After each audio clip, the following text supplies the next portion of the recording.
The U.S. economy grew at a better-than-expected, but still sluggish, rate of 2% between July and September. Among the factors that contributed to growth were higher consumer spending and defense spending. Among the factors that retarded growth were a drop in net exports due to slowdowns in Europe and China, and, alarmingly, the 1.3% decline in non-housing business investment, the largest such quarterly drop since late 2009. What's worse, the slump in investment probably reflects declining private sector confidence directly traceable to Washington's inability to get control of the nation's finances.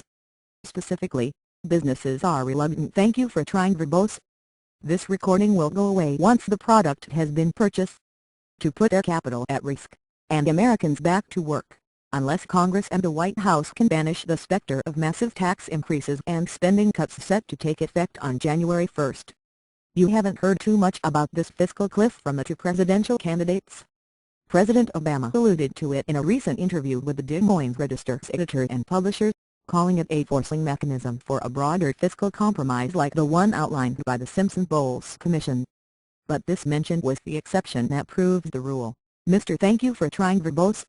This recording will go away once the product has been purchased.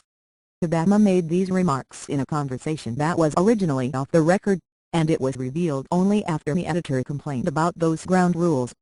The cliff consists of a combined $560 billion of tax increases and spending cuts, the latter skewed heavily toward defense.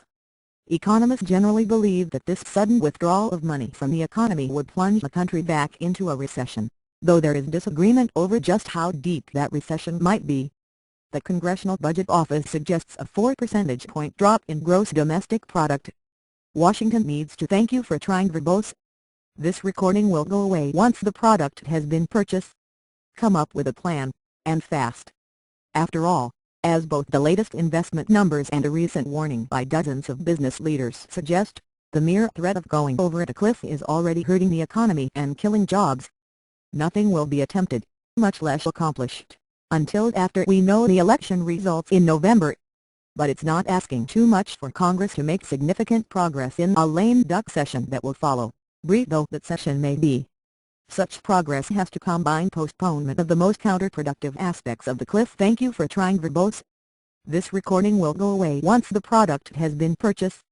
With a clear and binding long-term plan, including both revenue increases and cuts in entitlement spending, only credible action can restore the political and economic confidence upon which our prosperity depends.